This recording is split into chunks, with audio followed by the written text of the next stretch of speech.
Ya, kembali lagi di Apa Kabar Indonesia Pagi, Mas Hanasi kalau melihat ini nampaknya juga serangan terus dilancarkan oleh Israel, bahkan rumah sakit di sana menjadi tameng begitu ya oleh Israel. Nah, kalau melihat dari sisi Amerika Serikat sendiri juga sudah mendesak bahwa harus dilindungi rumah sakit yang ada di Gaza, Palestina. Tapi nampaknya belum ada gerakan yang cukup jelas ya.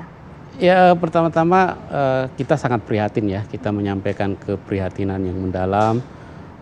Ini akan menjadi viral lagi di Indonesia, saya kira ini rumah sakit Indonesia setelah sebelumnya sekitar 2 minggu lalu ya, rumah sakit Indonesia yang menjadi sasaran. Kemarin Ashifa, hari ini rumah sakit Indonesia. Ini menunjukkan bahwa tentara Israel itu memainkan strategi yang tidak gentleman sebenarnya. Namanya apa? Namanya dalam kondisi perang, yang menjadi sasaran itu musuh. Ya, musuh sesungguhnya dari Israel dalam konteks ini kan sebenarnya Hamas, tapi karena tidak gentlemannya itu kemudian menyasar. Itu pernyataan yang tadi kita bincangkan juga sebelumnya kan. Menteri Luar Negeri Israel menyebutkan sasaran kami itu adalah teroris Hamas, katanya seperti itu. Iya. Tapi tadi kan data yang disampaikan oleh Mas Hanase 5.000 anak. 5.500 anak.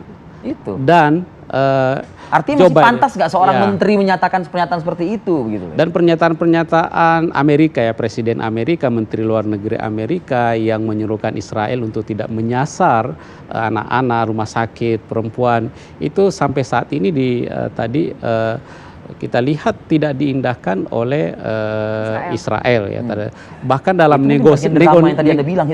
negosiasi yang diprakarsai oleh Qatar antara Hamas dan Barat, Uni Eropa kemarin itu, salah satu syaratnya adalah bagaimana Israel menghentikan serangan terhadap anak-anak. Hari ini ini di sana malam ya, sekitar jam 4 ya, dini hari ya, malam, beda 4 jam dengan kita.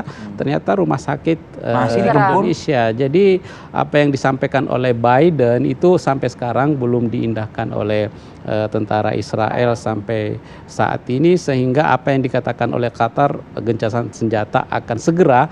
Nah, ini dengan peristiwa yang terkini saat ini, kita bertanya-tanya bisa nggak itu tercapai atau tidak gitu kan. Kalau Anda melihat nih, kan kita ketahui juga Anda juga baru saja berkeliling ya di sejumlah negara di kawasan Timur Tengah ini.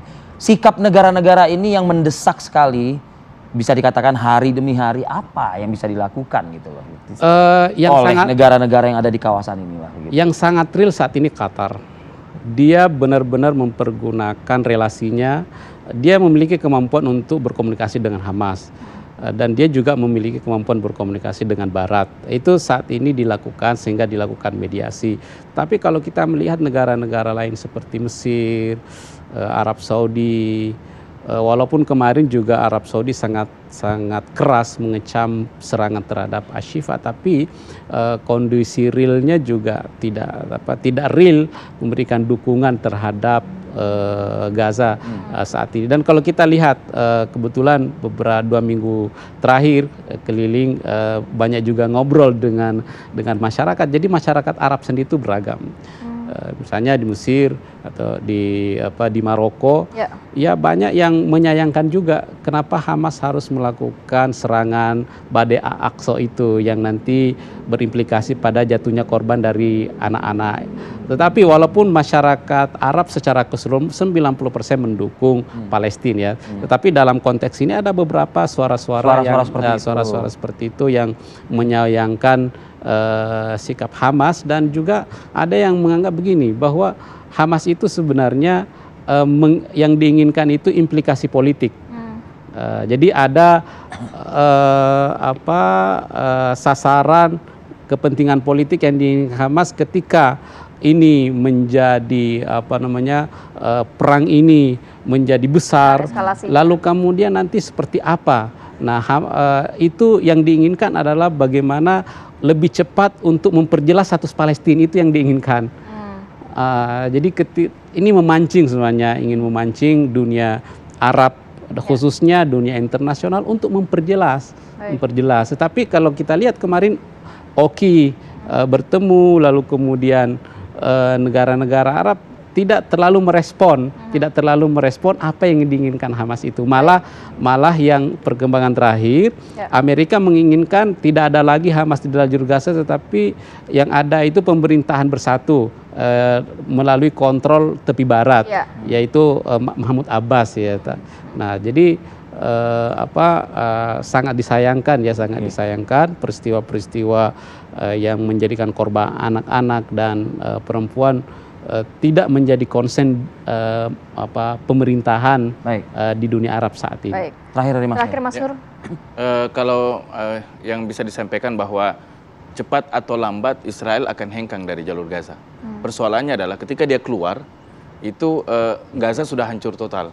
Dan butuh waktu panjang untuk membangun kembali jalur Gaza. Selanjutnya apalagi ada pernyataan dari organisasi PBB ya, bicara soal kemiskinan, bicara soal pembangunan dan lain sebagainya. Dan sudah banyak indikator yang mengarah kepada bahwa Israel akan hengkang dari jalur Gaza. Pertama, jumlah korban dari tentara Israel sangat besar, demonstrasi sampai puluhan ribu warga Israel menuntut Netanyahu, dan kalau ini terus berlanjut, itu bisa membuat pemerintahan Netanyahu tumbang. Yang ketiga adalah kecaman internasional. Sekutu-sekutu Netanyahu sudah pada ngomong, Macron, Biden yang menurut Wall Street itu sudah mulai selisih pendapat dengan Netanyahu, dan semua perang pendapat secara terbuka ya. Dan pada akhirnya tidak akan para sekutu Israel tidak akan kuat untuk menanggung biaya hukuman publik. Belum lagi juga Turki mengupayakan untuk menyeret Israel ke pengadilan internasional, kriminal internasional. Baik, terima kasih banyak Mas Nur. Mas Nur. Mas Hanase sudah hadir pada pagi hari ini. Terima kasih. Sehat selalu. Assalamualaikum.